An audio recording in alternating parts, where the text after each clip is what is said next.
All right, all you frantic fans and loyal listeners of the almighty ANTiSEEN, we are back for round two of the history lesson featuring current bass player for ANTiSEEN, Malcolm Tent, and one of my illustrious ancestors, Mr. John Bowman.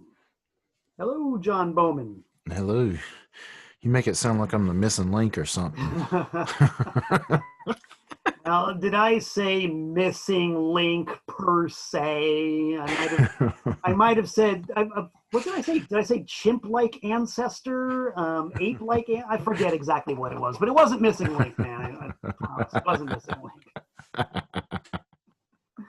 So, dude, man, we recently did an hour's worth of history from Mr. John Bowman, talking about the beginning of his tenure with ANTiSEEN, with recording and touring and the history before that. And if you missed it, the video is archived on the ANTiSEEN Facebook page. I'm sure if you scroll back, you'll find that it should be there. In perpetuity, those two words in a recording contract that spell nothing but big trouble, but spell real good information for you who want to know the true inside story of the history of ANTiSEEN. And as expected, man, once the story started flowing, we just kept on going until time ran out. So we're going to do it again. We're going to talk about some more stuff and pick up where we left off, which was where, John Bowman, where? I think we covered a time period from roughly 2003 to 2010 last time. Okay. I think we're getting ready for 2011, which is that period of hyperactivity I was talking about. Yeah, which, because ANTiSEEN, just to make sure everybody is on the same page, ANTiSEEN loves to crank out the product. And we're kind of entering another phase of that with the current lineup. We're currently demoing a lot of new stuff. We got new releases on the horizon, and John Bowman's about to talk about one of those flurries of activity that occurred during his tenure in the band. So ignore me. Take it away, John Bowman.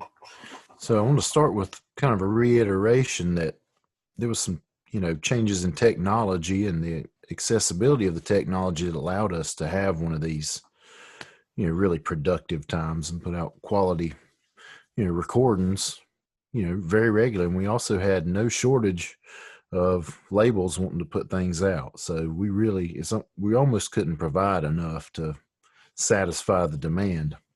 Good position to be in. Absolutely. Nothing wrong with that. It was nice. It was really nice. And, everybody was free enough to get together and do the things regularly. And, Jeff was talking recently about how in the period of the band before I joined, people were spread out pretty big. Jeff was in Rock Hill and Greg was in Raleigh and so on and so forth. Joe was in Lenore. We kind of had a similar thing going on in this period in ANTiSEEN. At the beginning of it, Jeff was in Rock Hill, I was in Charlotte, Joe was in Lenore, and Phil was in Hickory. So getting together to practice in Lenore was always a big thing. We usually practiced on a weeknight, and Jeff would come and meet up with me, and then I would drive to Phil's, and then Phil would drive us to Joe's, and then we would do it all backwards. So when we practiced, that was your whole night for the night, and Jeff probably got home at, who knows, like midnight or something, and he gets up very early in the morning. So it was a thing, but we were able to do it. We were able to commit to things and do them quickly. And so it was just a good time. And we had a regular schedule and we hardly ever missed anything. It was perfect. Nobody's calling in like, I can't do it this time, I got to work, or any, thing. We were really free. I was in college at the time. I was like the old man on campus at the time. Like, instead of doing what people normally do and go straight from high school to college, or maybe skip just a year, I skipped a whole decade. I did military service and other things in between. And so, I was the old man on campus, but I was going to school, and the GI Bill was supporting me, and that little extra money from ANTiSEEN was helping. And so we could do a lot. We could get a lot done. Nice deal. All right. So the opportunity came up to do a tribute to Johnny Ramone. Hail to the chief. Yes, yes, yes. This is a split with the Flat Tires, who was a band that we played a lot of shows with and rubbed elbows with a good bit. Where were they from? From Hickory, North Carolina. Yep. So right, same backyard as ANTiSEEN, more or less. You've heard Jeff talk about Hickory, and Hickory was always a good time for him. Yeah, well. At the time, the singer for the Flat Tires owned a place called Drips, a bar, and we would play there from time to time, and that was always a real good time playing there. And somehow during that time, the idea for this came about, and this is Ramones tribute, and we recorded Chainsaw for this. And this is one of the only records that I ever I just didn't feel like I could get a mix I wanted, and I allowed somebody else to do it. I had a friend of mine, Carlo, in Italy, from the band Greedy Mistress, bailed me out on this one. Really? Yeah, and he really did a great job, and I've always loved that. But another interesting thing about this record is I ended up becoming bandmates with Brian Smallwood from Flat Tires years and years later. Yeah, and I think we started in 2015 maybe with War Boys US. So there you go. The first times I ever seen Brian play was in Flat Tires. So I've always been real impressed with him, and my brother ended up being in Flat Tires and introduced me to the Smallwood brothers. That's how we formed War Boys US. Now I'm just going to state, as an impartial observer and somebody who's got a radio show and just likes music in general, War Boys have gotten a lot of airplay on my radio show. Just saying. Appreciate that. It's good stuff. Thank you. I don't think I was aware of that before you said it just now. There really goes nice the ego again. That's John Bowman, out of control with the ego now. Sorry, guys. So this may have also been the first record that was released, the first ANTiSEEN record on Rusty Knuckles' label, who we ended up doing a fair amount of work with. And where were they from? Raleigh, North Carolina. Okay. Pretty sure. I might be wrong about that, but I think I'm right about that. So I think this one was the first one. Right. So that marks that as well. If I recall correctly, didn't Rusty Knuckles also do a lot of merch for the band? Or am I thinking of somebody else? That might be somebody else, because, Greg always did the T-shirts. Maybe there was some merch at the time. I didn't really concern myself with the business side of it too much. I really don't enjoy that kind of thing. Like when I have to do it for my own band now, it's like my least favorite thing. But yeah, right. That was a great thing about my time at ANTiSEEN. I didn't do any of the business. I played the shows and made the records. Yeah, it's really about it. Everything else is kind of taken care of. Other than some live recordings that, of course, I couldn't record or just didn't happen to be the guy recording. I'm pretty sure I recorded all the ANTiSEEN output, starting with that Blowfly split single. Right. I could be wrong about that, but other than some live things, I think I've recorded. Well, actually, I'll say I've mixed or mastered, had a hand in it, because lately now, Barry does the tracking, which I like even better. If you have to do everything from the setup to the tracking to the mixing to the mastering, everything tends to suffer just a little bit. But if you got somebody doing the tracking, then you got somebody doing the mixing, then you have somebody doing the mastering like we have now. That's kind of how the ANTiSEEN production flow is now. So much better. Really, it's like everybody at their step does their specialty, and right. No one gets burned out. Great. Yeah, it's great. Everybody comes to it with fresh ears when they get to their part of it. And yeah, I really enjoyed it. I'm really enjoying the way that's going now. But I think to make my statement more accurate, I've had some technical hand in all the records pretty much since that Blowfly split. Right on. And I was just going to say that the stuff we're recording now, like the split 7-inch that we're going to do with Before I Hang, has been done with that method you're talking about. And I think it came out great. Came out Yeah. fantastic. You know, it's like Barry did all the tracking, you did the mixing. Did you master that one as well?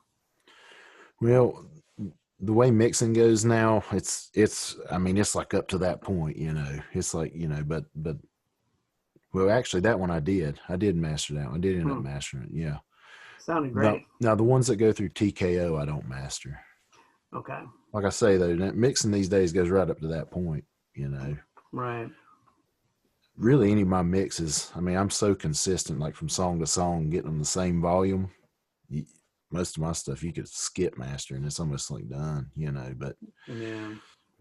All the records that go to TKO and Adam Gonzalez masters, they always do sound better. He actually gives it that extra little, you know. I don't know how to describe it. Just sounds more suitable. It makes it a little more pro, I think. Yeah. Right. Right. Yep. Well, they all sound good. So tell us more. What you got? Let's see. Let's move on. Here's another split with Brody's Militia. Ah, there's that name again. We call this one the Primal Roar Split EP. Mm-hmm. On this song, this is another special record to me because we collaborated with my friend John Baptist from Street Clones, aka King James Jr. Yes, he wrote almost all the lyrics for Reconstruction, and the ones he didn't write, Jeff wrote. Oh, right on. And so that makes this one pretty special to me, you know. John just told me one day, I got some lyrics, man. It would be an ANTiSEEN song. It'd be just the kind of thing. And it worked out. It worked out great. Right. And I was always pretty proud of that song. We played it a lot. I remember seeing your lineup of the band playing it at least once. I think, again, at Hank's Saloon in Brooklyn. Loved it. Thought it was a great tune. Yeah, I'm sure we played it. I think we probably played it every show for a good stretch, maybe until I wasn't in the band anymore. Now this I got out just to show you. Here is the limited edition test pressing with different art. I don't have one of those. There are only 15 of these, if that many still. I can't get it. I can't reach it. Yeah, man, I've been watching your show. I know how you like them test pressings. Oh my god. This is pretty special. Only it says you are number 3 of 15 victims. People can't tell right now, but I'm totally freaking out over the fact there's an ANTiSEEN test pressing that I don't have. How much money you got? We'll talk. PM me. This was Give Praise Records. I'm not very familiar with that label, but I saw them on the internet lately, so I think they're pretty big to do, pretty big deal from what I understand. I think I have a vested interest in one of the tracks on that record as well, just saying. Let me look again. NC Royalty Live. Yep, that's from the Massachusetts show. Yep, recorded by myself, and you mastered it. You mixed and mastered it.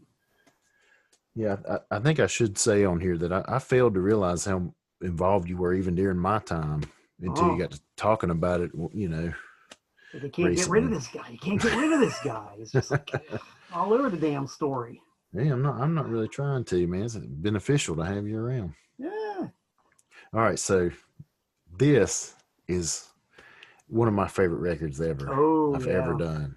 Sweet Blood Call with Black Eyed Susie for many reasons.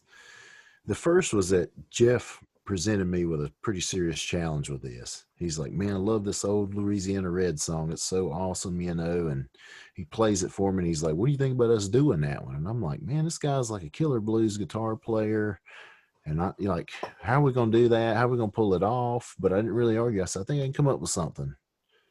And sure as hell I did. I ANTiSEEN fight it big time. And we managed to do that. And that was great. Yeah. And the other side, Black Eyed Susie, is the Ralph Stanley cover. And Joe Buck plays with us on it. So Joe Buck is one of the first people Jeff introduced me to when I started hanging out with Jeff. That was kind of outside of our normal circle of people that I knew already. You know, and that was kind of an instant, you know, partnership and buddying up. And the interesting thing about this is Joe Buck come to play at Snug Harbor.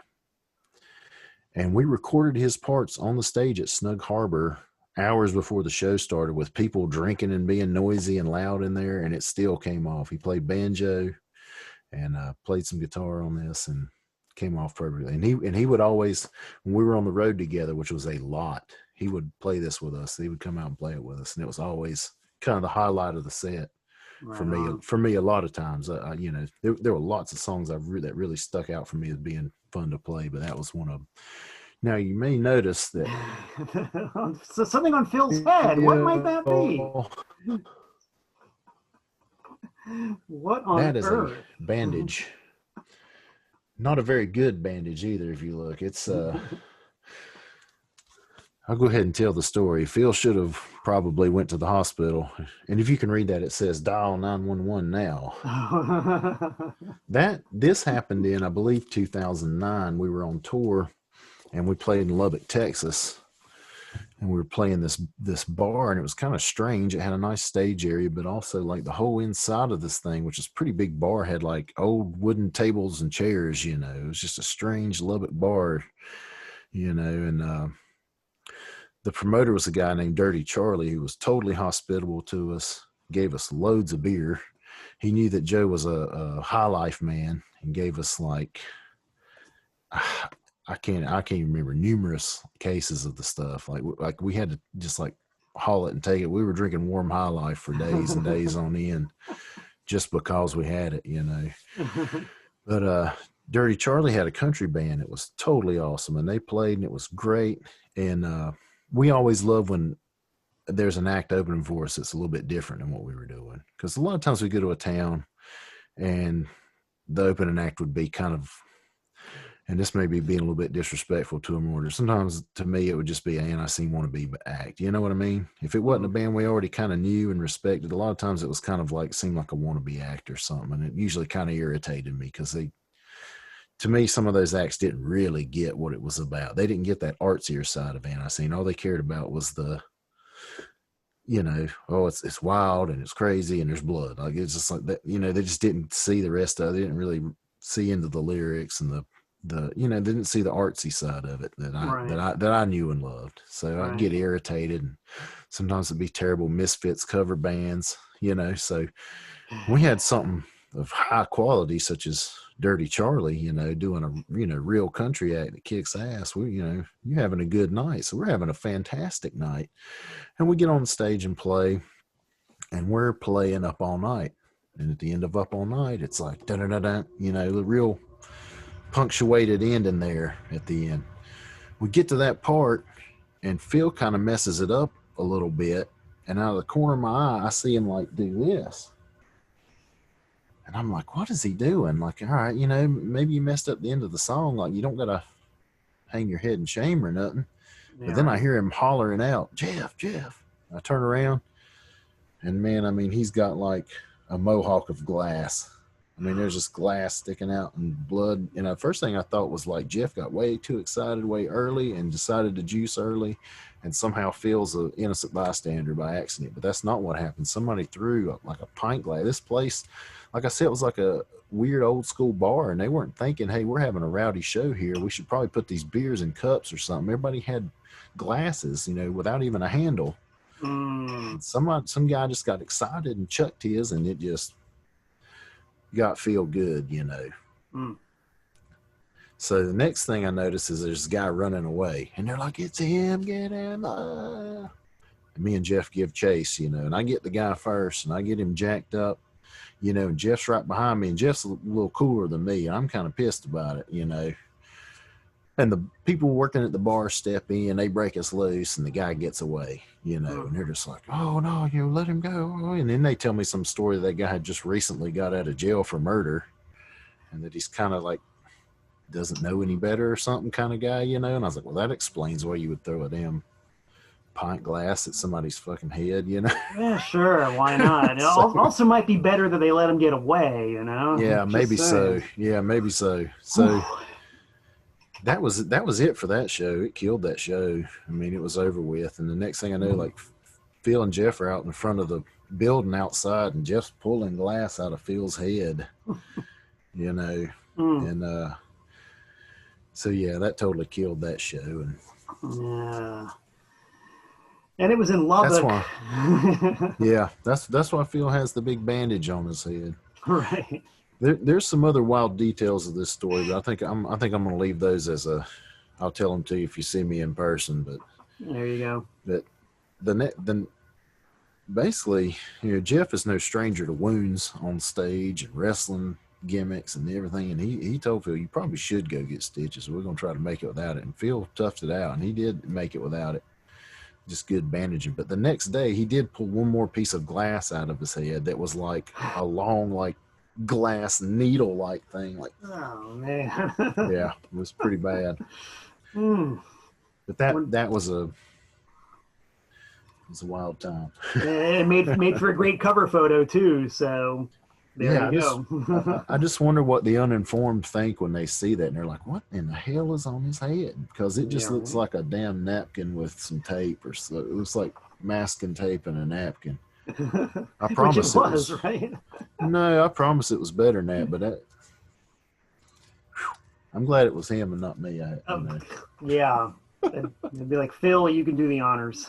All right, so moving on a little bit. Another big highlight of my time in is that we got to tour with Zeke, which is a band I really like and respect, and yeah, they rock. I think are awesome. Yes, and so we went on tour with them. Another tour that went through Texas, and I think we went as far as Grand Junction, Colorado, which was good. But that trip yielded this record. Yes, the Live in Austin LP. Live in Austin, yeah, which was really good. That is one raw recording.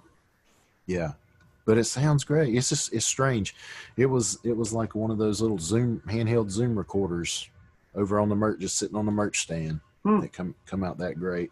But this was really fun to edit and get. Like, I had to chop it down to where it would fit on a, time wise on 12-inch vinyl. So there's a lot of missing goodies. Yeah.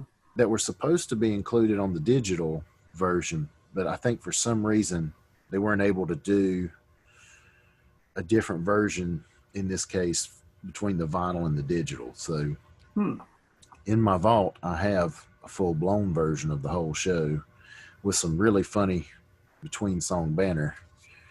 If it ever wants to see the light of day on another format or something, the other involved parties are down for it. Let's put that one on the to-do list. That sounds like a lot of fun. This is one I didn't record, obviously because I was playing, but maybe we can get the other parties involved willing to do the full thing. We'll see. Yeah, we'll have to run that one up the flagpole at the next ANTiSEEN corporate meeting and see who salutes. So as you know, a good strategy when you're about to go on tour is to make a record specifically for the tour. And for that tour, that was this record here. This nameless split between us and Zeke. I've never seen that one. This time with Joe Buck, who was also on tour with us, playing with Zeke. Wow. Song is awesome as hell. It's basically Joe Buck with Zeke as a backing band, and it kills. Now, this thing has sold out and went up in value. So you want one of them, you're probably paying, $80+ if you want. God damn. Yeah. We did a re-recording of Crack of Dawn. And it's kind of mashed together with banjo and vocals only version of Black Eyed Susie. Oh, wow. So this is a great record, and this is a good thing to work on and have out there. Wow. Really proud of this one. And yeah, like I said, this one might be, out of all the stuff I've worked on, the one that's kind of like went up in value the most. Crazy. It's just seriously, every time I think I've seen every ANTiSEEN record there is, somebody shows me one that I didn't even know existed, and there's another one. Did that come out on a label? Who did that?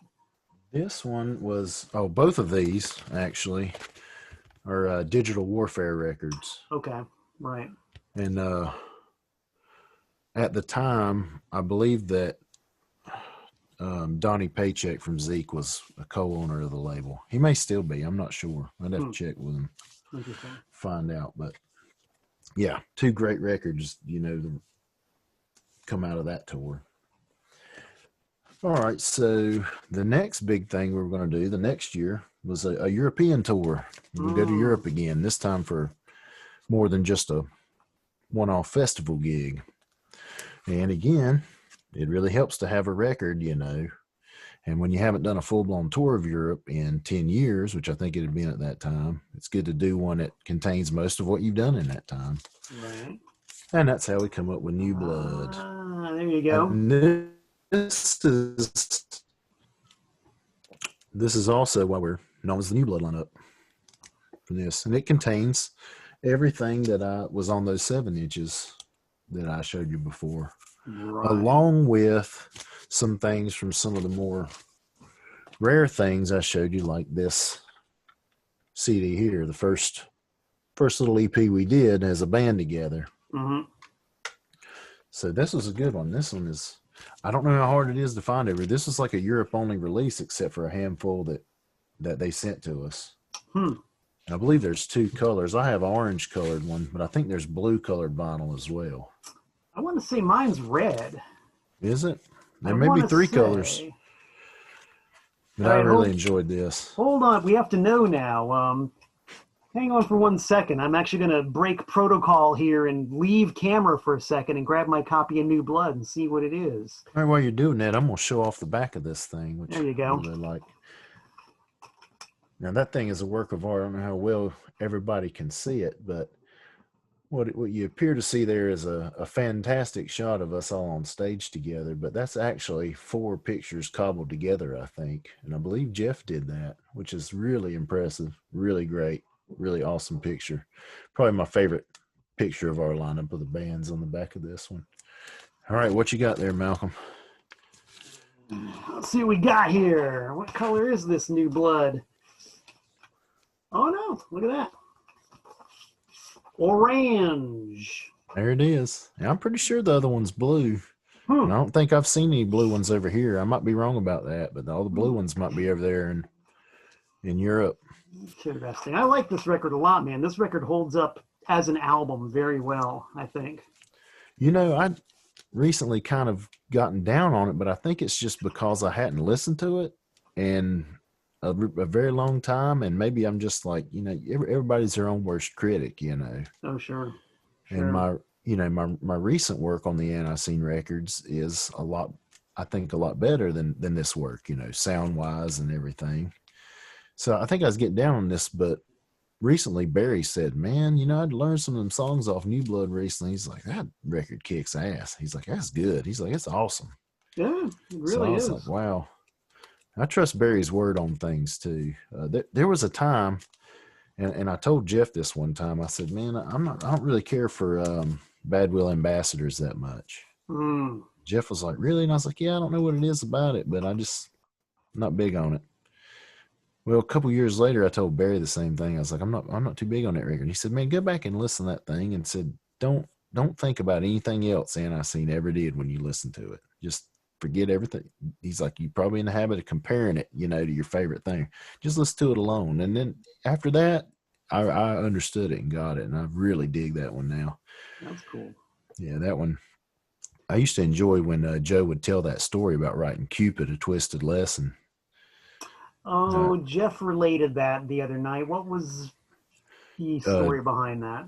Joe was watching TV, and I forget who it was, but it was a famous country singer, a lady country singer, and I guess she had been married a couple times, and they were putting her on the spot about it, because I guess it appeared that she had been climbing the ladder marriage after marriage, and then the interviewer asked something to the effect of, you know, what do you got to say to somebody that says you're kind of climbing the ladder there? And she said, I'd just say, you know, Cupid's a dirty little devil.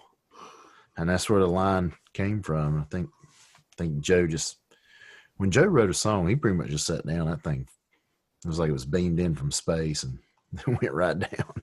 Right. Yeah. So, that's cool. But yeah, that's the thing. New Blood. It really is good. Looking at it now and hearing it again after not listened to it for a few years. But It was it's a hell of a set list. I mean, you look at all the tunes on this. You got a lot of live staples on here: Reconstruction, One Shot, One Kill, Black Eyed Susie, Curses, The Witch, Sweet Blood Call, Exploding Barbed Wire Deathmatch, Mysterious Green Mist, Invader One Must Die, Pledge Allegiance to the Bomb. I mean, it's just like one hit after another from that it era. really is that good. It's a great album.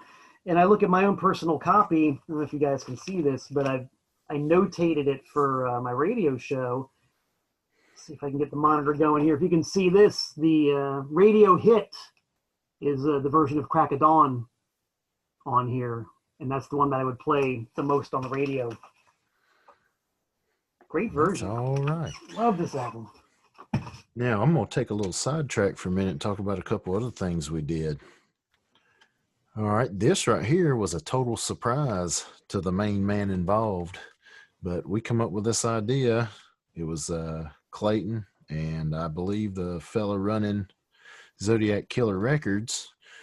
We had this, and Jeff got me involved, of course, had this idea to remaster and re-release the Mad Brother Ward 7 inches on one CD. So and we did that actually came out. Yeah. And but I mean, I don't know how many are pressed, how many are out there. Probably not available anymore. Still really rare, you know. This one includes an previously unreleased track, Dead End Sunday. Yeah, and that came out on Zodiac Killer. Mm-hmm. I had no idea. I think it was short run. I mean, I want to say it was probably no more than 300 of them. Wow. Because the only version of that I've ever seen or heard is a CDR copy that P.P. Duvet made for me. Because he wanted to do a couple of Mad Brother Ward songs in They Hate Us, which for those of you who don't know is P.P. and Dino from the Murder Junkies and myself, all ANTiSEEN fans and Mad Brother Ward fans. We wanted to do a couple of Mad Brother Ward songs, and he gave me a copy of that CD for reference. I thought it was just like a fan-made compilation. I didn't know it was a regular release, man. You're killing me, dude. Hey, I've got it digital too if you need to have that. Right away. I need the real thing now. I need a CD copy of it because I'm a collector. You know what it's like when you're a collector. It sucks. You might have to re-release it to get that, you know. Okay. Okay, done. So the next thing I was wanting to talk about, now this is we're to 2012 now. Right. Talking about the Europe tour and among other things, but this is when the wrestling CD was released. Oh, that's a collection good one. of all the wrestling songs up to that point. That's great. And for some reason in my mind I'd got to thinking that I didn't have much to do with this. But actually, you know, there's Exploding Barbed Wire Deathmatch, which I played on and recorded. There's Vader One Must Die, which I played on and recorded.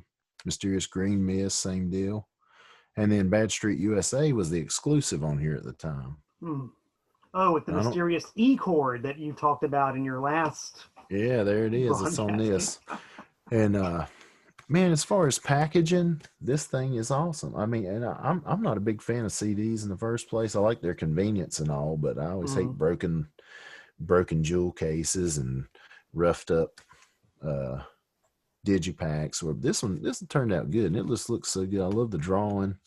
Yeah. You know, you got Cosmo on the inside. Classic. This photo here is one of the best band photos I've ever been in. Everything else, it seems like kind of subpar after that. It just looks so good. Yeah. It was great. That was after a show at Tremont before it shut down. And that's one of them rare short-haired pictures of me. Oh, look at that. Yeah. What a clean-cut young bass player they had at one time. Now, I may be wrong about this, but I think this got released on the night we did a rockin' and wrestling type show at Tremont in the big room.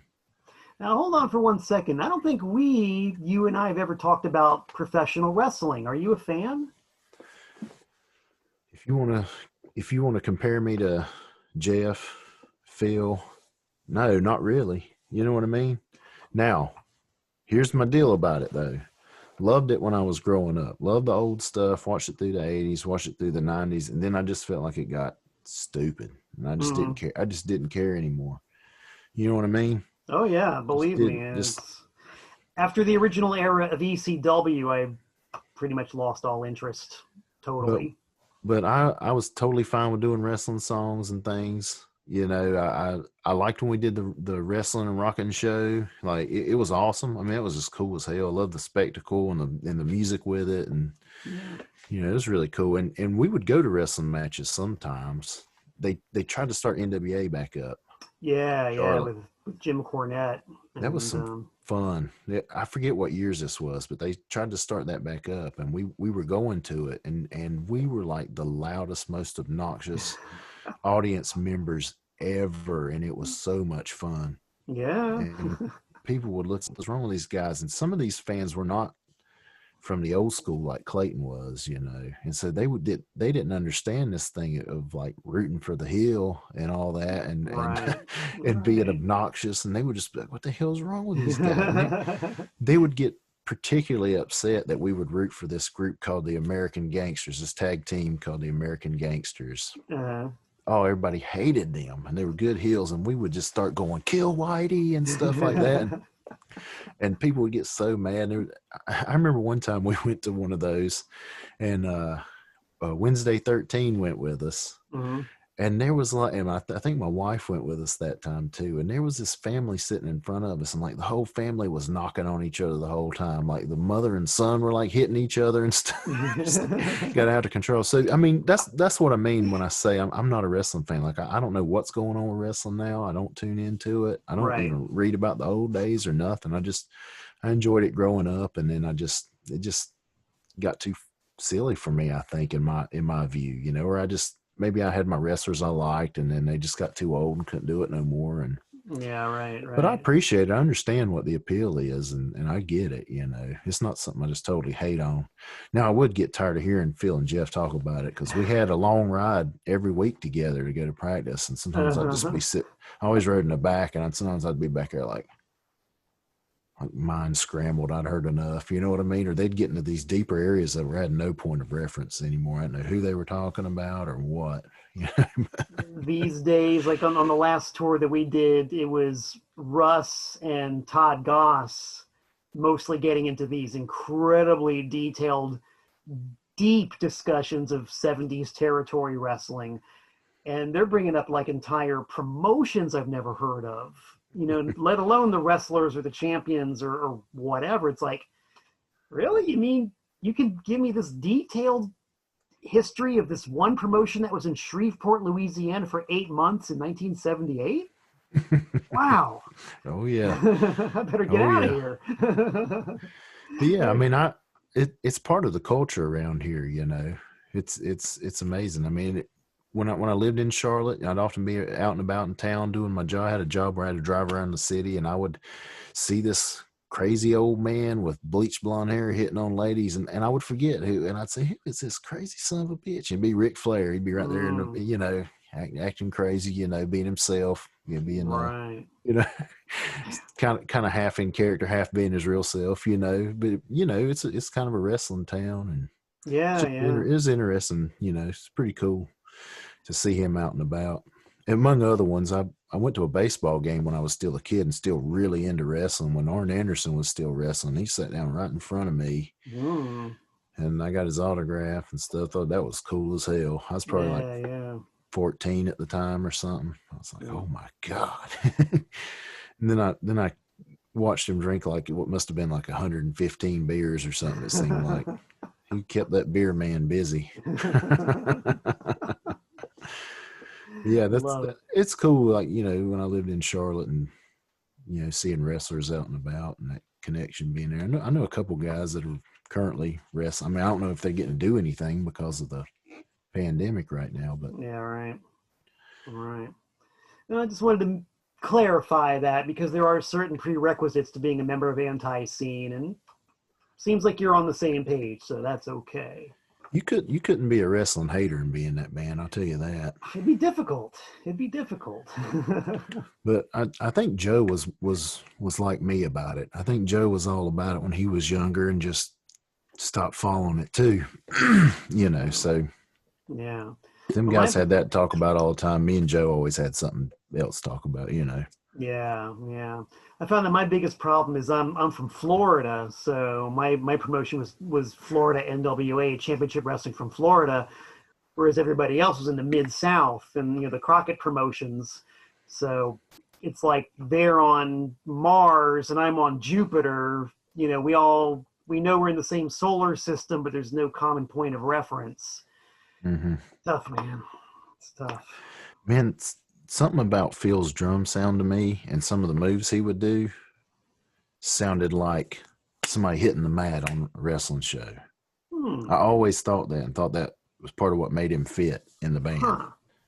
Interesting. And listen, I'll tell you, and Phil would tell you too, there's a lot of times I complained about his drum and I stayed on his case and stuff, but I think looking back now, it's mostly because of my preferences of what I liked and not necessarily that he was doing anything wrong. But that's something I've come to realize after all this time. To me, that's what it sounds like now. Some of the moves he does sounds like somebody coming down hard on the mat, so it fits that wrestling vibe really good. I wonder if that's what you heard in it when you was bragging on him one time we were talking. The thing that I always liked about Phil's playing was just how fluid he is. And you can tell that he's studied and that he's trained, because just like this, when you guys would do Queen City Stomp, he had this little snare roll that he would drop in. I know that one. It was just so tasty, it'd get me every time. And he would just constantly throw in little bits like that, little tricks, little hooks, little fills that just really moved the song along and wasn't. And I think you talked about this earlier about knowing the tricks and, the art behind it. It wasn't just like, constant 1, 2, 3, 4, 4 on the floor, standard rock drumming. There's a lot of weird stuff going on in the ANTiSEEN sound, period. And I thought that Phil's drums really added a lot to that. I totally salute his drum style. There's definitely some challenging drum parts in some of those songs. I mean, definitely. The beginning of Stormtrooper is, it's trying to hear it, trying to listen it's to tough. it. It's that the snare roll that builds up. Yeah. It's really hard to nail and hit right. You just, it's like something that Greg did that was probably very natural to him and just not so much for everybody else, We know that's actually something that we talk about now with Barry on the drums and certain drum parts that he has to basically replicate, especially parts that the Gooch came up with that are just like really alien to his style. So he has to really seriously think about how to take these parts apart and make them work for the way he plays. And I've always really admired the fact that he'll do that, because there's a lot of people who won't do that. They won't actually take the time to make the part work and figure out what makes the song tick and then adjust their style to it. And Barry will, and that's, a lot of work involved in that. I believe he's probably the best drummer I've ever played with. Barry is. Dude's good, and he never watches these things, so it's safe for us to actually say this stuff. The dude's a beast. He really is. He's good. From the time I've known him, he was a fantastic drummer. But it's been a while now, maybe 6 or 7 years ago, he started playing in a Pink Floyd tribute band. Yeah. And then playing so slow and measured like that, it's just like, even though he was already way up on this high mountain, he just went ahead and went on up to Everest. You know what I mean? Like, yeah. And that's so something you might not really think about. It was when you have to play that slow. I've always found that to be really difficult, because it's easy to play. I find it really easy to play fast. That's my natural rhythm. My natural tempo is fast, whatever it is. So you got to exert that discipline to stay in time and keep it steady and not rush it or fall behind it or try to hurry it along. You know what I mean? That also takes a lot of damn work. Well, that was a big thing when me and Phil came into the band too. Phil really liked to go really fast. And ANTiSEEN songs are fast, but compared to some punk rock, they're actually pretty paced. you know. So Phil had to learn to do that too, you know, find them right paces and stick with them. Yeah. You know, because just something about the ANTiSEEN songs, if they get too quick, they lose a little bit of that bounce and punch and impact. So they got to be the right pace, which I like that kind of pace better. I mean, you know, to me, when things get too fast, you know, it gets real sloppy. For some types of punk rock, it works. You know, some other styles of music, it works. But like the ANTiSEEN thing was founded on that more paced tempo. You know, fast, but not mindlessly. You know, lightning speed either. You know, no, not at all, because you lose the swing when you start that's playing right. that fast. You lose to use the term, the groove. You ruin the groove. And there's just so much groove in what ANTiSEEN does. And I think that's why it's so much fun to play, you know. I love playing these songs, man. I really do. And I'm going to clue you into a little something we talked about, you know, prior players and styles. I totally nick one of your bass parts, Justifiable Homicide. Oh, yeah. I used the John Bowman bass part in that one. I got to think about that to even know what I did. I didn't play that song too much. I'm sure we played it when we come up to Massachusetts. Yeah, if you know it that well, if you know what I was doing that well, because I don't remember. It's one of the live recordings I made that I used to rehearse with, and I'm not even going to try to do it, but any of you internet researchers out there who want to look up a live 2011, 2012 version of it, listen to the bass line. And if you see ANTiSEEN play now, and we do that song, that's a John Bowman bass line that I completely nicked. So thanks, John. Yeah, some of the songs from Here to Ruin Your Groove that we played, those might be the ones I took the most liberty with, because Trip plays a lot different to me, and some of the things on there were going a little bit of a territory, some like stuff I don't do too well. Like I simplified a little bit for me and made it a little more just me centric, I guess you could say. You know, those are probably the songs I changed the most. You know, but otherwise, most of them pretty faithful. But there always were these little nuances, these little things that would probably go unnoticed unless they weren't there all of a sudden. Yeah. That actually kind of just, I think the song dictates, and I would find out I'd done something that somebody else had done prior to me, but it wasn't on purpose or anything. You find out that that's kind of what that groove dictates, and that's it. It's the nature of the song. You have to do what the song requires. Yeah. People Like You's want to play a little bit different. We didn't play it very much, but I like playing that song. You know, that song to me sounds like an old 60s garage song, just with a lot more distortion. Yeah, I can see that. You know, it's like something from like the Seeds or something like that, you know. You know, the Seeds, definitely. Yeah, definitely. The second you said that, I heard Sky Saxon singing "People Like You." I could totally hear that. I'm sure it was an influence, whether Jeff realizes or not. You know, or stuff from that era. I think "People Like You" sounds just like that to me. That was one of my favorite songs ever to play. That's a fun one. We did that on the big broadcast recently, which we had never played that one live before. I loved playing that one because I could do all those fills, you know, and once again emulate. Like, I'm emulating 3 styles on that one. I'm doing the whole Marlon Cherry, Tom O'Keefe, and Trip McNeil style. And I think I'm kind of like you when it comes to Trip's bass lines. I think when you hear Trip's bass playing, you can definitely tell that he's coming at it from a guitar player's perspective. Because I think his stuff is busier than most ANTiSEEN bass lines. And that's fine because it works for him, but I don't play like that. I'm definitely more the kind of guy who'll play, instead of playing 3 notes, I'll play 1. Yeah, I think that's just kind of what I did there. I just simplified it a little bit more to suit me, because otherwise I think I would get out of the groove, you know. Yeah, right. And I think that's where that version of Ugly American, Justifiable Homicide comes from, with doing a simpler fill instead of a busier fill. It just works for me. Yeah, I'm always trying to keep things kind of close to the root, you know. I don't like things getting too complicated, you know. I mean, I just never have. It all goes back to, now I've told this story on other podcasts and things before. Like I learned music mostly at church. You know, I was made to go to church when I was little. I went to Southern Baptist Church, tiny when they had a hymnal. You know, you look in there, and it like basically shows you the structure of a song. You know, you got the first verse, and then you got the chorus here, and then you got the second verse. You know, and then you just know to repeat the chorus. You know, but it shows you how the song's laid out.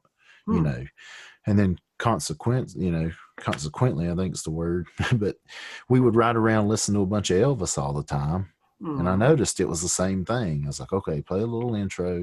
You got a verse, you got a chorus, you might have a bridge, you know, and that's always stuck with me. And none of them songs were ever complicated. They were never too bad, you know, and like they wouldn't, it's not like your extreme metal and stuff that you have now, you know. So you know, that I can hardly shake that whole thing. I mean, I've got some songs, they might have a bunch of verses and no chorus, you know, that I've written now, or some songs that just really didn't fit a traditional structure, but that's just because it come out that way. But my number one instinct's to write like the pop structure song, you know, and you know, there's a lot of that in ANTiSEEN too. So I think that's part of the appeal to me too, you know. And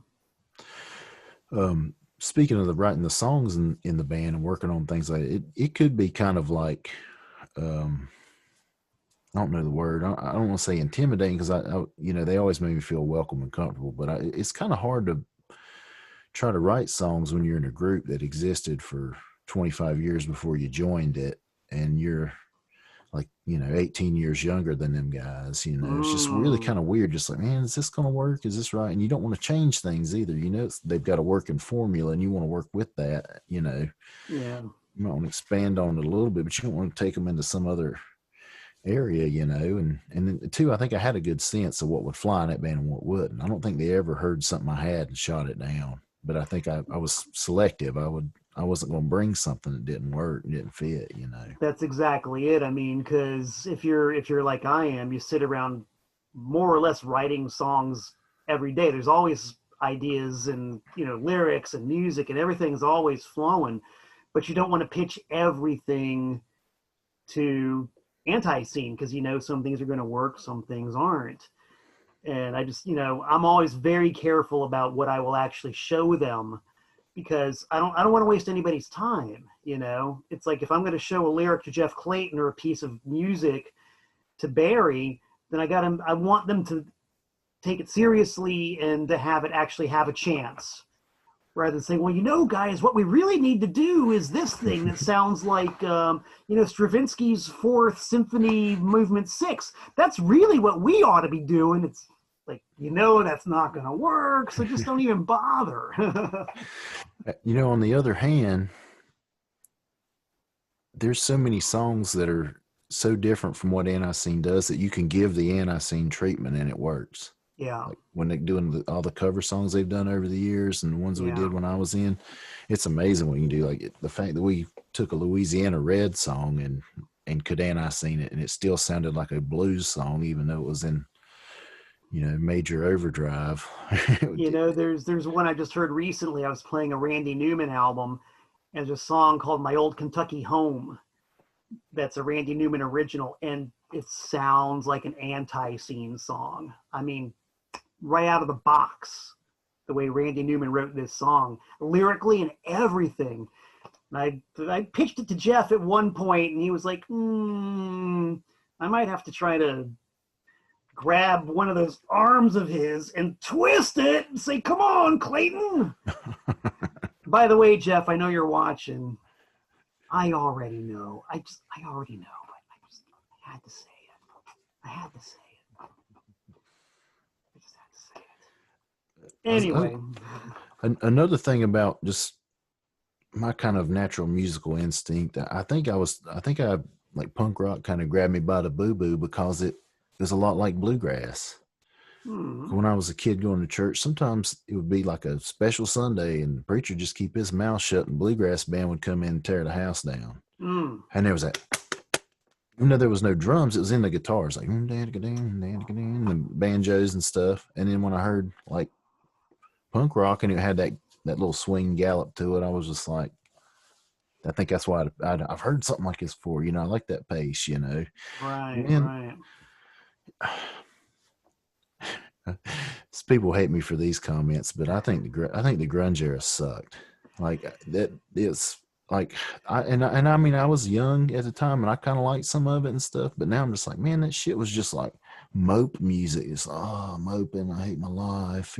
Just I see how damn like I mean, I don't know. Just always sound like somebody just ate a bunch of downers and cried. You know what I mean? I hate to say that because I appreciate what happened during that time with like alternative music coming to the forefront and giving such a big chance to many people, like you talk about with the record stores and ANTiSEEN's career, benefited from that in a lot of ways.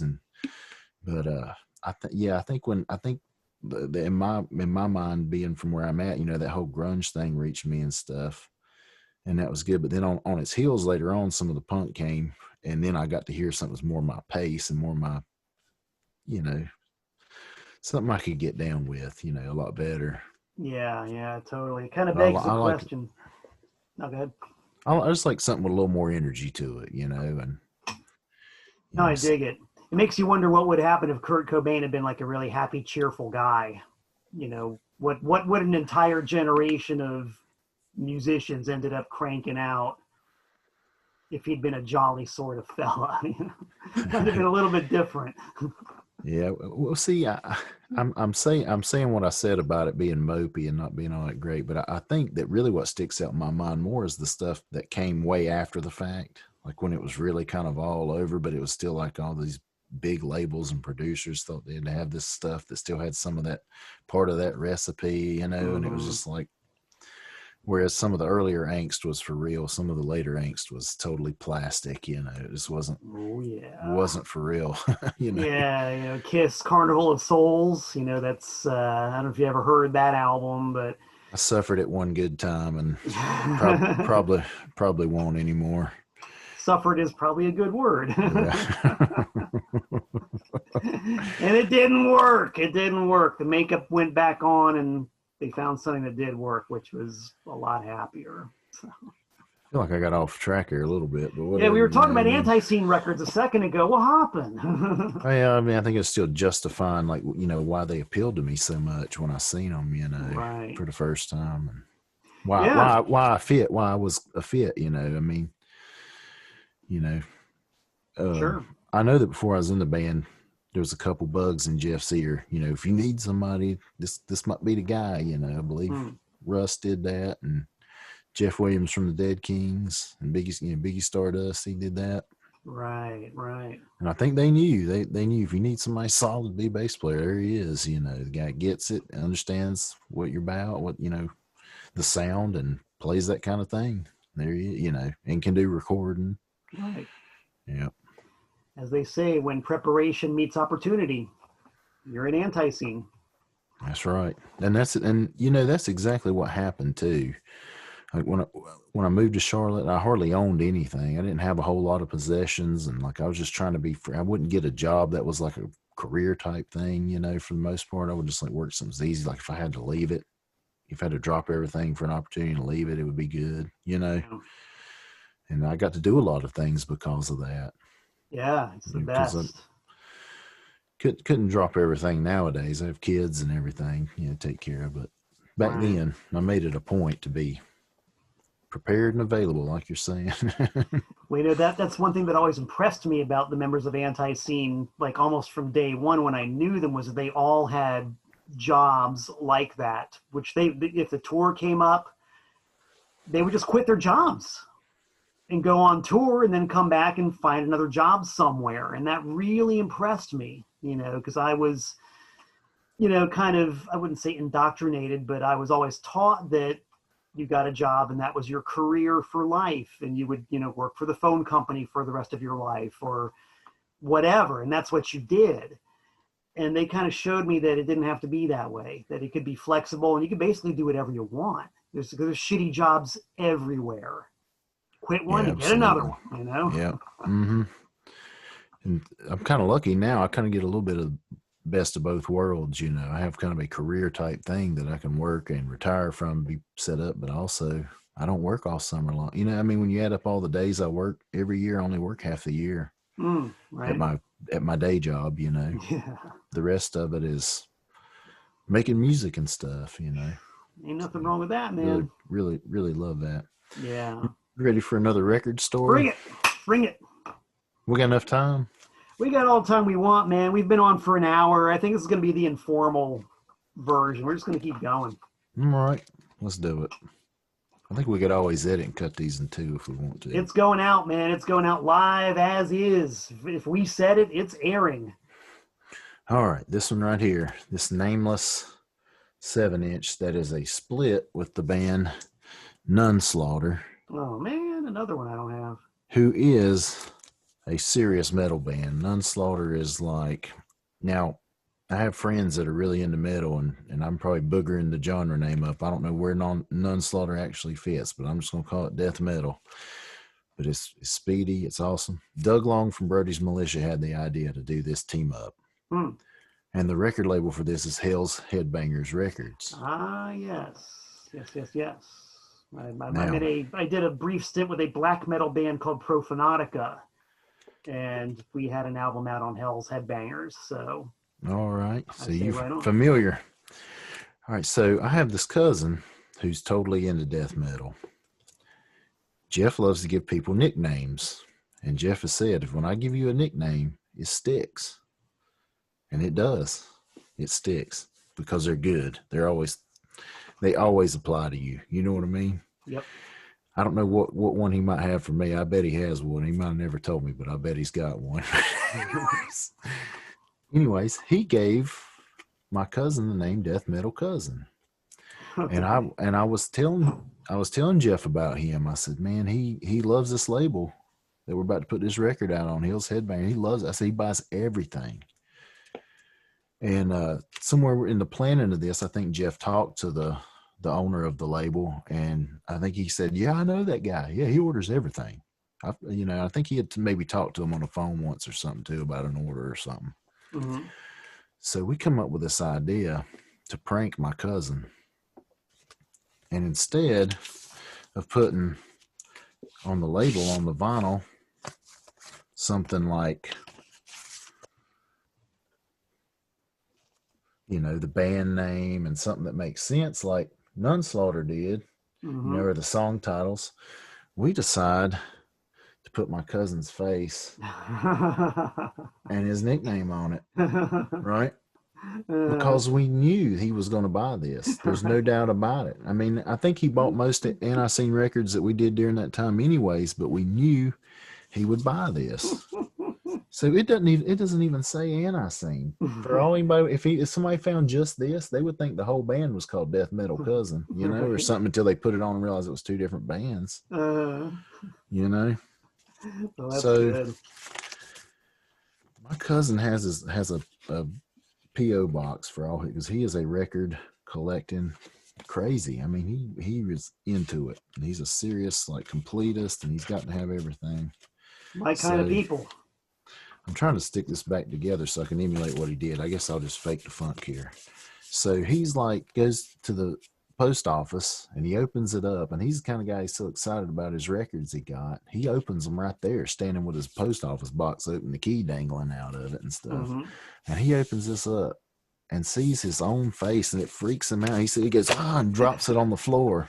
He's like, whoa. So we got him pretty good. Right. Oh, and again, I was bragging on that photo from the wrestling record or wrestling CD. That's from the same session. So that's another one that looks just absolutely fantastic. That short-haired bass player again. Yep. But yeah, that's one of the funniest things I've ever done with a record, where we were just like, let's just do something wild as hell just to prank somebody, I mean, it's a pretty daring thing. That's good. Yeah, he said it scared him. He thought he just went to some other reality or something. Something had to be wrong, he had to be hallucinating or having a stroke or something. But this one's also pretty special to me too, because there's two songs on here, and I wrote one and Joe wrote the other. What are they? Yeah.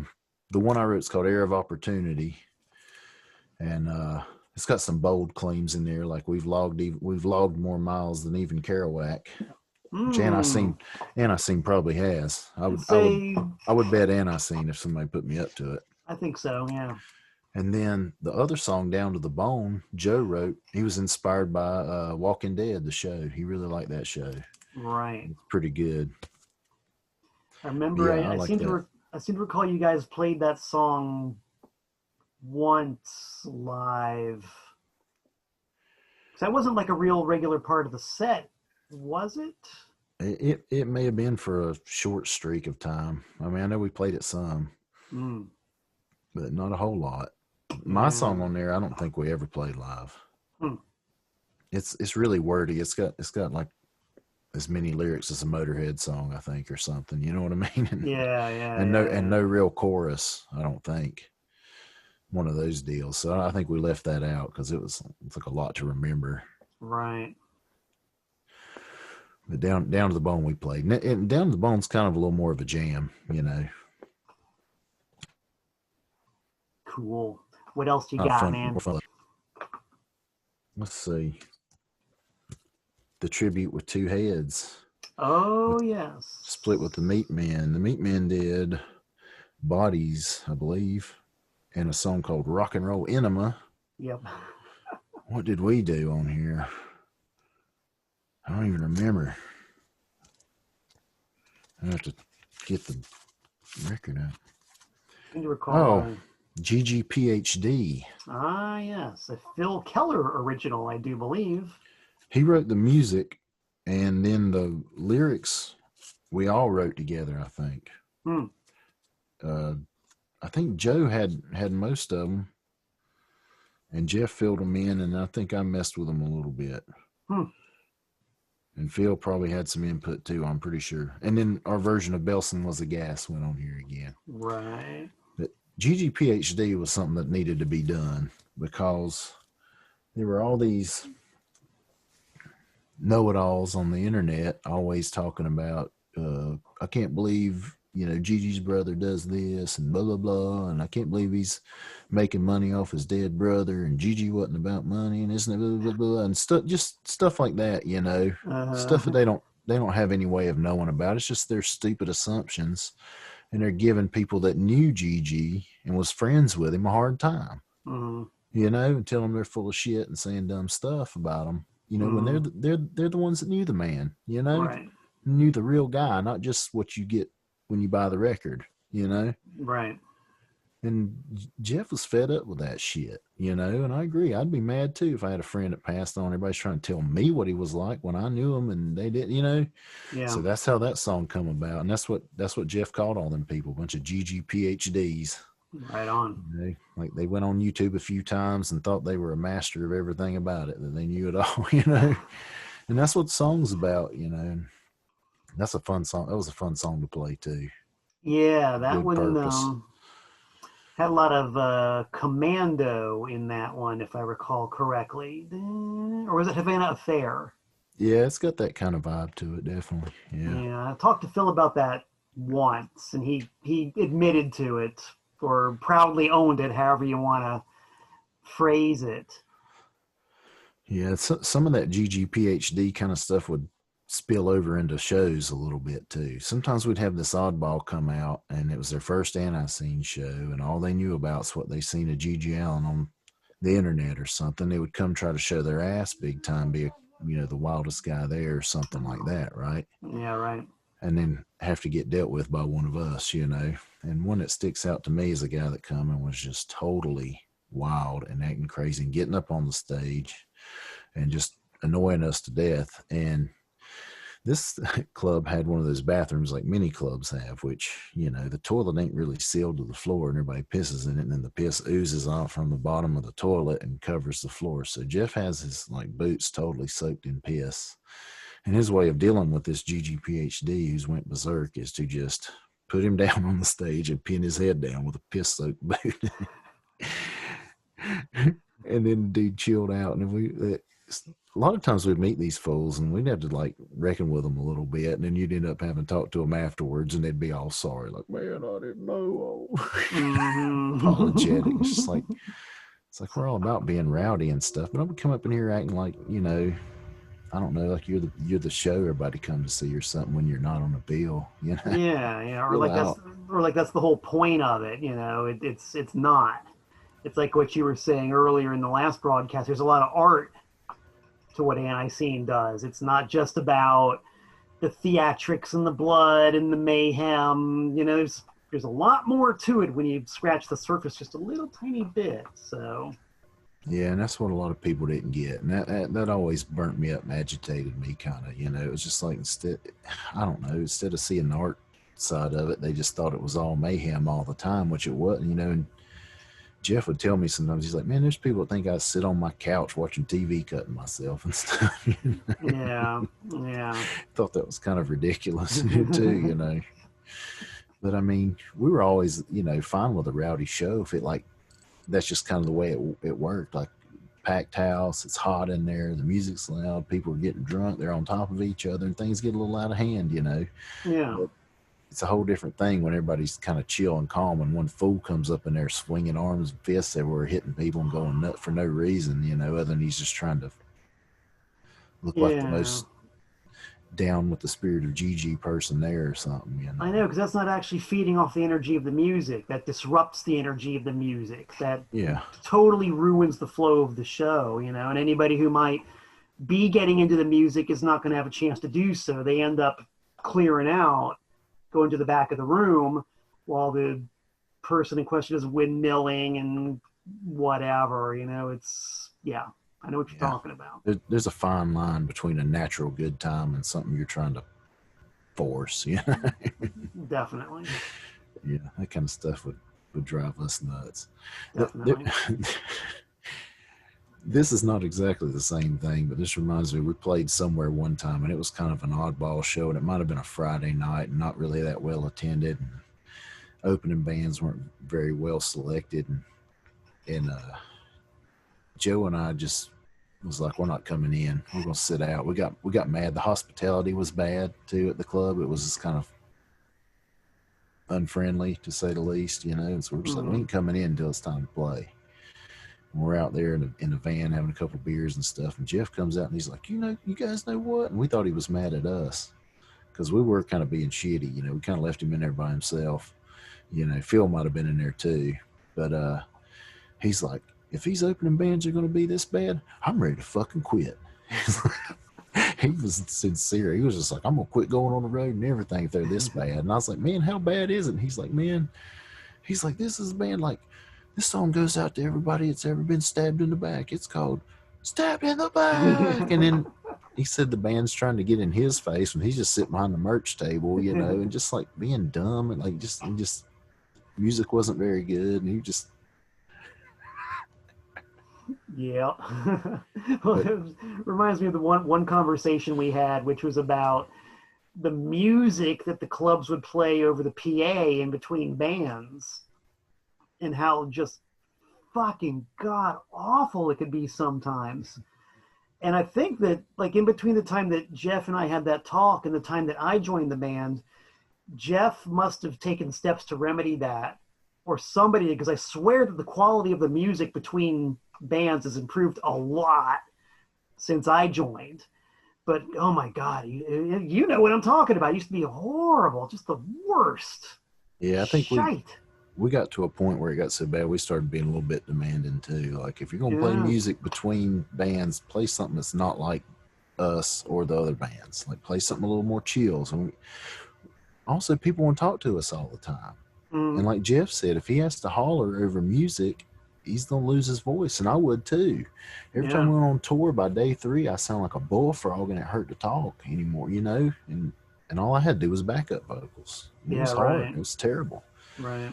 I got a couple videos from when I was on tour, and I don't even sound like myself talking. Just, it's like, so if it's more, it's just something a little bit lighter, and it's not at max volume between the bands. You don't have to, suffer. There's a reason why prima donnas existed ever in the first place. Like, you've got to be in a pretty decent mood to play. Like, and we were never real picky or nothing, but man, there's just some things that are just not conducive to a good show, or have, and if you get too irritated before something, you're just not enthusiastic. Now, this brings me to the total opposite. Some of the bands that played before us on some choice shows would just make us have the best shows ever. Like the Hookers, Cretin 66. Those are the two that stand out to me. There was many other ones, you know, many other bands that played before us that pumped us up and got us ready to go. But those are two that stand out. Yeah.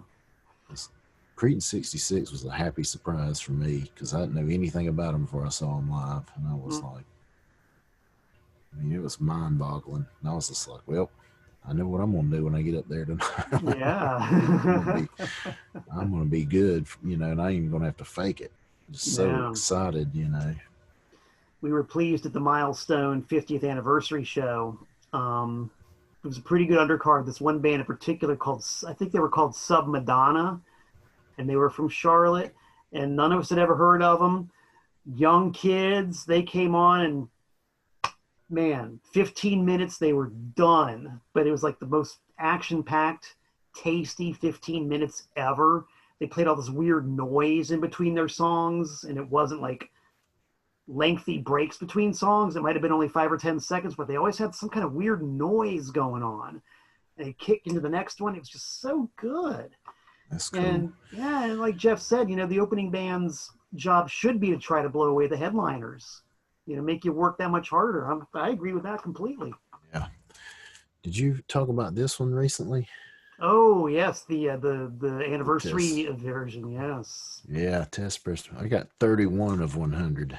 Yeah, that's a good one. I mean, I paid full price for one of those, dude.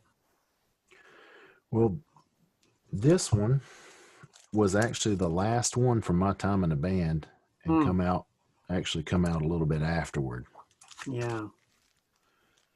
But, I think right now might be a decent time to talk about how I left the band. Let's hear it.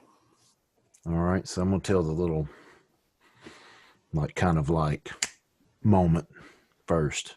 So I get a call one day from Joe, and at the time I was talking to Joe every day on the phone. So that wasn't unusual to get a call from him at all. I mean, we talked every day, and sometimes for an hour or more, because I'd have a big break, you know, during my day at school at UNC Charlotte, and then he would be at the store all day, and he didn't always have customers in there and be bored, you know. So we'd talk sometimes, and so he calls me one day, and he's like, "Man, hate to tell you this, but Jeff and Phil are ready to kick you out."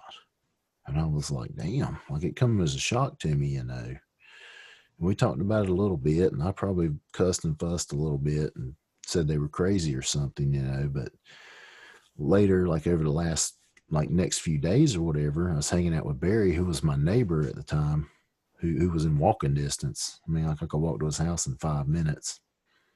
And I got to talking, you know, about it a little bit and stuff. And then, you know, I started to realize like they were right. Those guys were right. It was time for me to leave. I wasn't having a good time anymore. And I was being generally miserable, and it was causing me to not be a very good bandmate anymore, you know, just ill all the time. And I think one of the last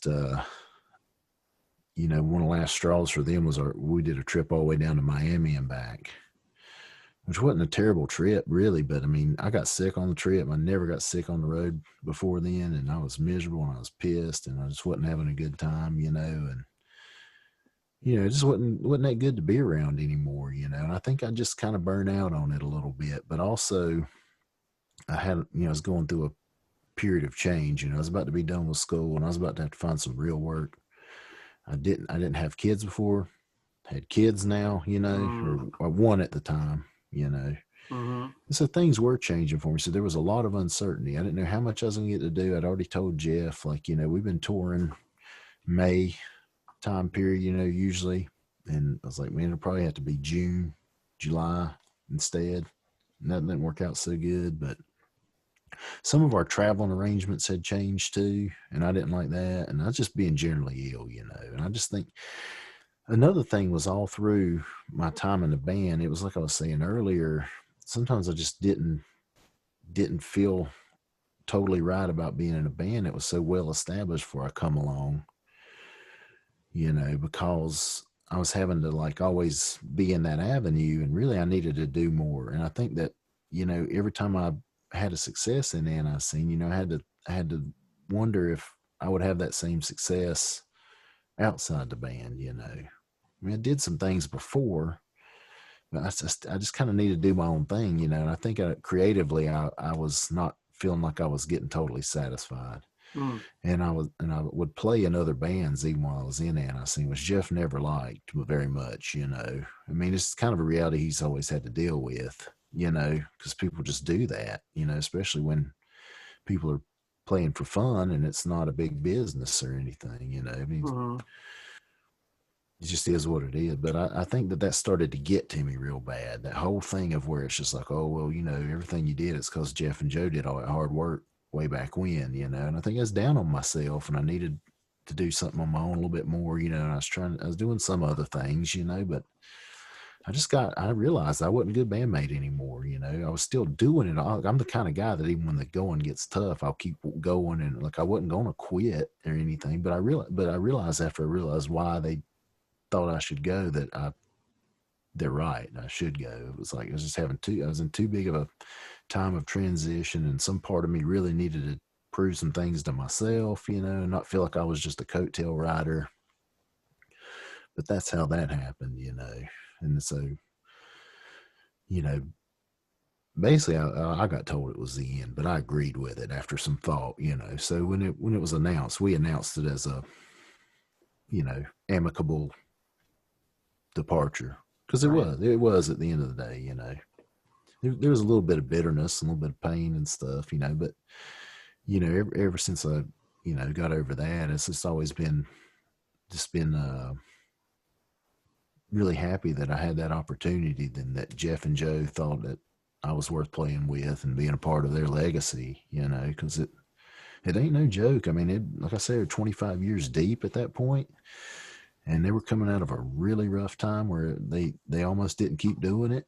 And then I come along, you know, I mean, I think I should have looked at things more positively, because it wasn't a kind of a bad state of affairs for a little while before me and Phil got in. And when me and Phil got in, it did take some time to like build things back up a little bit. It had been a serious downtime for the band, you know, according to what Jeff had told me. And I didn't know myself. In my perception, nothing had changed very much. I was just like, oh, okay, Greg's back. That's cool. You know, like, you know, I didn't realize that it was kind of a time where it was struggle to keep the band together until Jeff was telling me some about it during the Mongrels era. But yeah, I mean, I look at it all positively now, but I like my role with the band better now. I like working on the records and not being in a band, because then I can do my band and my song, do whatever I want to do, and then I can feel, you know, like I don't feel like I'm riding coattails or anything, you know. And then I still get to do the records and be a part of it, do things. I'm doing things with my friends, you know, if I can't be around them as much, you know, because I moved way back out to the sticks again. Oh yeah, let me tell you that I moved so many times while I was in that band. Like I bet that made Jeff nervous, because I'm sure that a lot of times in the past, bandmates have big change like that, and then it's like then they're not in the band no more. But I lived in Charlotte at first, and then I moved like kind of back to Shelby for a while, and then I went to Concord, and then, you know, I mean, I moved a lot, a whole lot. So yeah, I mean, it was like the perfect time for me to be in the band, really. But I know that all the things I had going on probably made those guys nervous about being able to keep me, and wonder when I was going to pull the plug. You know? Yeah, right. Yeah, but it worked out, man. And the fact that you're here now talking about it and still working on the records and everything, I think that says an awful lot. Yeah, and I've come back. Can't remember if it's once or twice, but I've filled in again a time or two, I think. At least once I can remember, you know. So yeah, everything's good. There was no major heel turns, as Jeff calls them, you know. Right. I think during that time, maybe it felt like there was a little bit of one, you know, but nothing you can't get over, you know. If you have friends and you don't get mad at them once in a while and stuff, or have problems with them, you're not that close with them. You know what I mean? Yeah, it's the stuff that you survive and you work through that really defines it, I think. But I like it. I think things work out now, you know. I feel more at home working on the records, and then doing maybe this extra little thing or two, like playing on some of them. And Yeah, well, you might as well plug, you already mentioned some of the stuff you're doing right now. Tell everybody everything so they know what you're doing and where to find it. Oh Lord. Well, after leaving ANTiSEEN, I didn't play in any bands for a while, and then I founded War Boys. That's the loose title. After we came up with a name, we found out there was another one in the UK, so we just tagged US onto it. There you go. Because we didn't want to change it, I mean, Yeah. we don't believe the other band cares very much, but it's just a little something to set us apart from them, But we thought we were the only one at the time, but we weren't. But like I was saying earlier, War Boys US is me and my brother, and we teamed up with the Smallwood brothers from Flat Tires. Because Flat Tires, I'm not sure the official status of it, if it's just a really long hiatus or it came to an end, but Flat Tires hadn't been a thing for 5 or 6 years now, I think, so those guys needed something to do, and my brother and I needed something to do. And see, that's the thing. My brother was in Flat Tires too at the point when they stopped. So, right. Really almost like Flat, which I'm sure that Phil thinks is funny because I used to tell him I didn't care for Flat Tires very much, and I still am kind of that way. I don't dislike it or hate it or nothing, but it wasn't my favorite thing at all, I used to be a little bit vocal about it, but our thing is much different, I think, even though there's some similarities, because you're talking about Brian Smallwood. I mean, dude's guitar playing kicks ass. I mean, I play guitar too in the band, and I've learned a lot from him, but I still, sometimes we're playing together, I'm just looking over him like, man, thanks for making me feel inadequate, bud.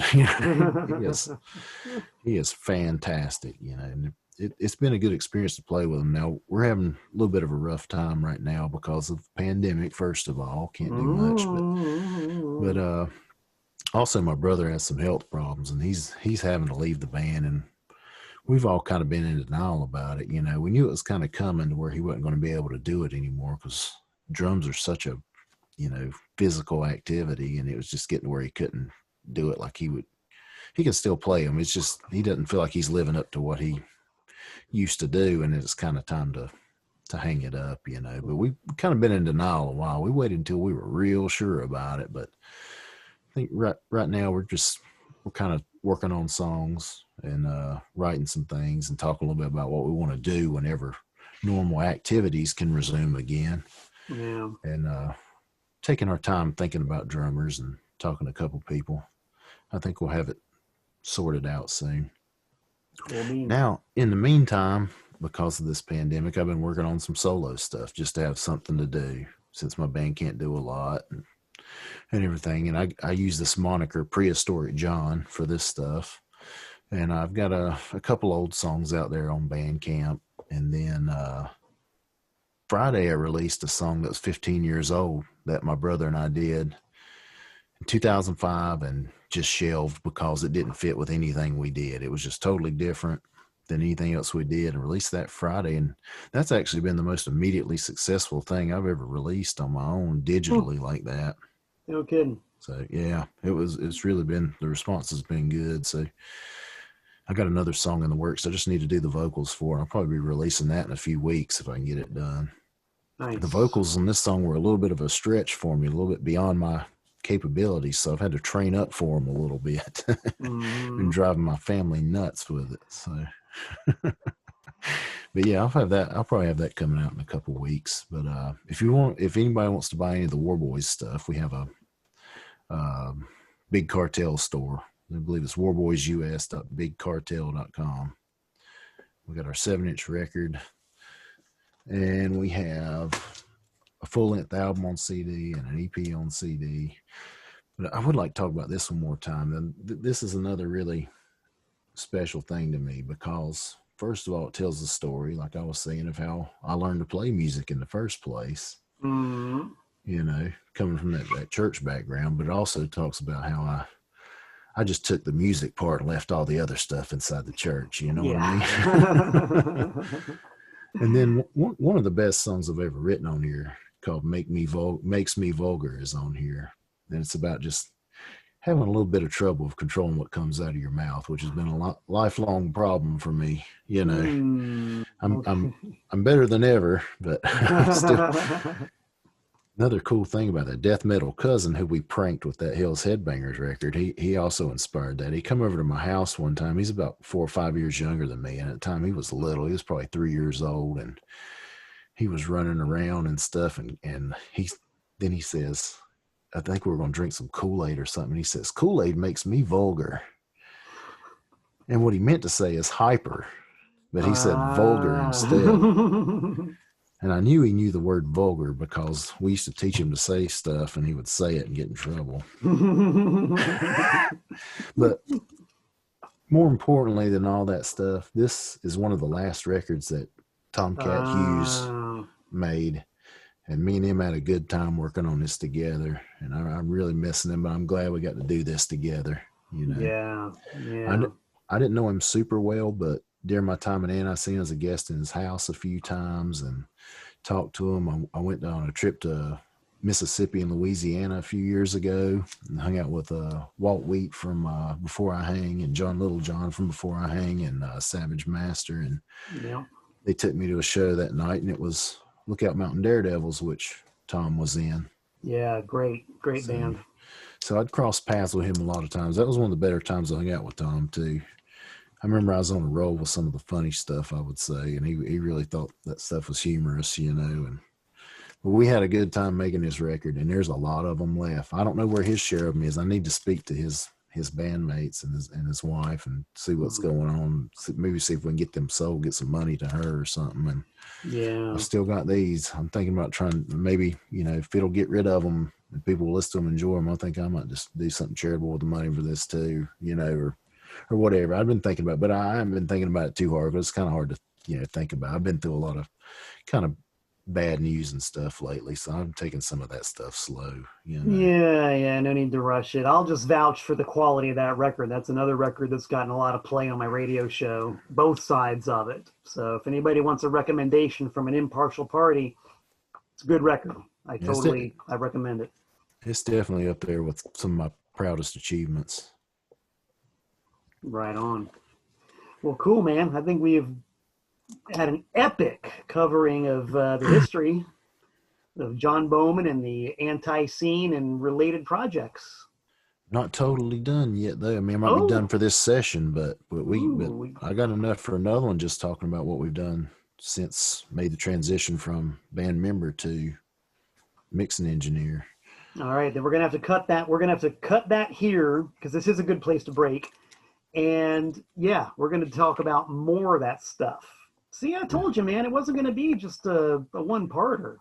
We're up to 3 now. I think we might have about 10 more records to talk about or so. Whew. All right, and that's it. Episode 3 is going to be the post-ANTiSEEN production work of Mr. John Bowman.